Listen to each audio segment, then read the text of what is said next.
Just Enough Physics, Chapter 3. 2D and 3D stuff. This is going to be great. Okay. So, in Chapter 1, we looked at motion in one dimension, and we looked at forces in one dimension, but now we're going to look at multiple dimensions. So I have here a graph paper so that I can talk about the difference between scalars and vectors. Okay, so I'm just going to write down some things. Temperature, and I'm going to misspell things because I'm writing it. Mass, time. Let's see, what's a charge? Electric charge. Energy. We'll get to that one later. Okay, these are all scalar values. They have one thing. What's the temperature? 37 Celsius. What's the mass? 10 kilograms. 5 seconds. 1 coulomb. 10 joules. Okay. Now here's a vector.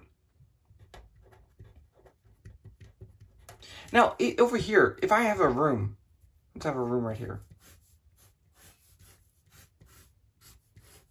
I can even have a temperature in each spot. Each spot has a temperature, right? They can have a different temperature in this room. I can make these temperature measurements. So I can measure in 3D, but the temperature is still just one value. Now imagine I have another room. I'm redrawing the room. And I want to measure not just the temperature, but the airspeed. So right here, it may be moving this way. And right here, it may be moving that way. And then right here, it may be moving that way. Okay, so I have to somehow accommodate not how fast it's moving, but what direction it is. And this is what we call the velocity. So velocity has more than one piece of information. Not just the speed in one direction, but the speed in actually 3 directions. So here are some other ones. Force. So we've looked at all these things, right? We've looked at velocity. We've looked at force. We've looked at acceleration. And there's one more, gravitational field.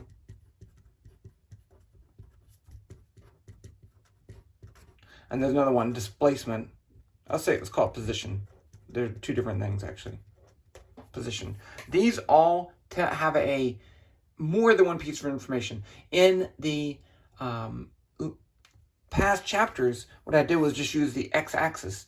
And then here I have 0, x. So it could either be positive or it could be negative. You can move either way. So it was still kind of a vector. It was like a one-dimensional vector, but these have direction.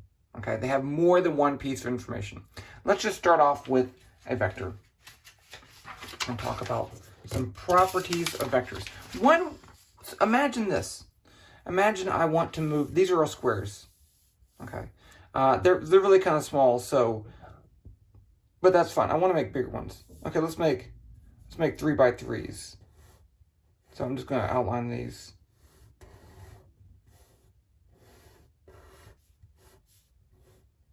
Three by 3, drawing a board. Oh, that's a 4x4. I messed it up. Okay. That's 3x4. Whatever. I started from this piece of paper. I'm not even going to do that. Okay, let's say I want to move. I'm going to start right here. Okay. And I want to move 3 and then 5. So if I move 3 and then 5, how far away am I? Well, let's do 1, 2, 3. So that's my first movement. And then I could do 1, 2, 3, 4, 5, my second movement. And then I'm 1, 2, 3, obviously 8 away. So this is 3, 5, and this whole thing is 8. No surprise. But what if I did this? What if I did 1, 2, 3, and then I did 1, 2, 3, 4, 5? What if I changed directions? Now how far is this? Yes, that is the right triangle. Okay, so this is 3, and this is 5, and this is going to be less than 8. So it's not going to be 8.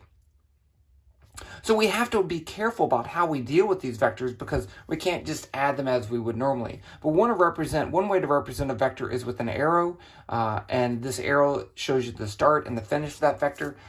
It can be quite useful. Okay, so let's just jump in and talk about some ways to represent vectors. Here's the first way. I can represent, let's call this vector A, and if I have a vector, I'm going to put an arrow over it. And that makes it different than this. So I could say A is this vector, and then A is 3 kilograms. So that's not a vector, it doesn't have an arrow over it. And that's just a convention, okay? Doesn't mean that's the way it has to be. But that's one of the things we do. Now, one of the ways you've probably seen vectors represented is to say, okay, what's this angle? Let's call this the x-axis. And let's call this the y-axis. And then what's the angle with respect to the x-axis? So you could say A is a vector that has some magnitude. How long is it? And at what angle?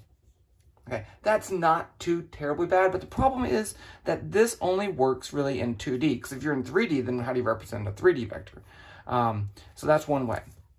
Another way, and this is the best way, yes, this is the best way, vector A is equal to this one right here, and I'm going to leave off the units because we're in math vectors.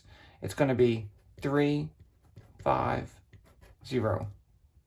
This says move 3 in the x direction, move 5 in the y direction, and move 0 in the z direction. Okay, so this is one way to represent a vector. Now, what if I have this vector in terms of these angles? I can, and actually, in general, I could say, actually, let's say this is a x, a y, a z. So this is how much it moves in the x, how much in the y, and how much in the z.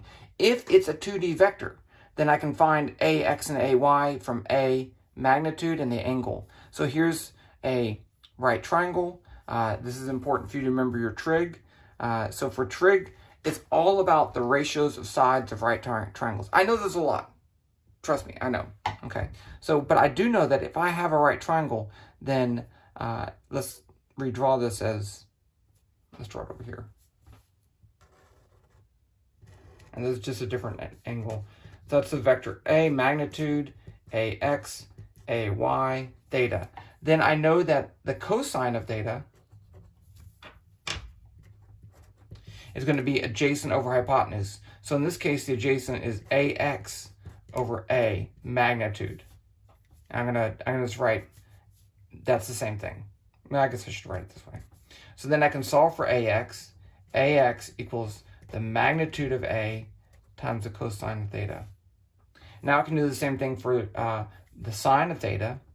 Sine of theta is going to be equal to AY over the magnitude of A. So if I solve that for AY, I get AY equals magnitude of A times the sine of theta. And then this doesn't give the z direction because it's a two-dimensional triangle. So the z direction will be 0. Furthermore, I know the following. Since this is a right triangle, I know that the magnitude of A is equal to the square root of ax squared plus ay squared. Okay. Okay. I know this is a lot. Let's see. I'm already at 8 minutes. Let's do adding vectors, and then we'll take a break, and I'll let you start with some examples. You're not going to learn vectors until you start playing with vectors. Okay. So let's say that I have 2 displacements that are not in the same direction. Let's say I have this vector. I'm going to just draw it right here. We'll call that A1, it's in meters. And then I have another vector right here. I'm going to put it, it's going to go right here. And let's call it just A. And this is B. And I want to say, what is A plus B? Now, there's a couple ways you can do this. First thing is, if I can move this vector, okay, I can move this vector wherever I want as long as it doesn't change magnitude or direction. So if I put it right at the end of that one and I redraw both of these, then I get this. So here's A, it goes over 1, 2, 3, 4, and up 3. So 1, 2, 3, 4, 1, 2, 3. That's A.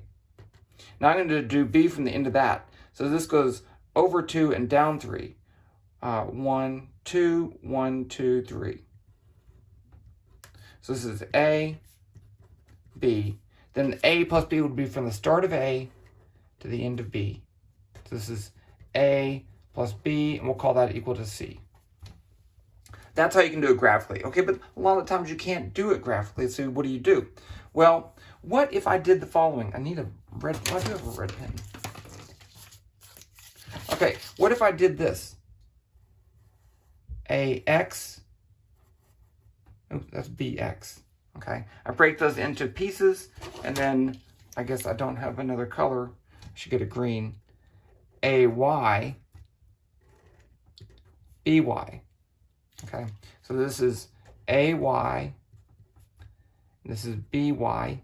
Yes, BY is negative, and this is AX, BX. So if I instead take these vectors apart, I can say the vector A is equal to AX, X hat, plus AY, Y hat. So this just says in the X direction to make it a vector. And then I can say B is BX, X hat, plus BY, Y hat. So now if I add these two vectors, then I can add the X components and add the Y components. Let's show what that looked like graphically. So here I would say AX is 4, 1, 2, 3, 4. BX is 2. And then I still have to add the Y's, so I'm going to say AY is 3. And then BY is negative 3. So then I get this is the same thing as this, and I get the same answer. Okay. How would I do that graphically? Well, if I write A as, that's how I do it graphically. AX, AY, that's a Y, AZ, B equals BX, BY, BZ, then C equals A plus B, and C equals AX plus BX, AY plus BY, AZ plus BZ.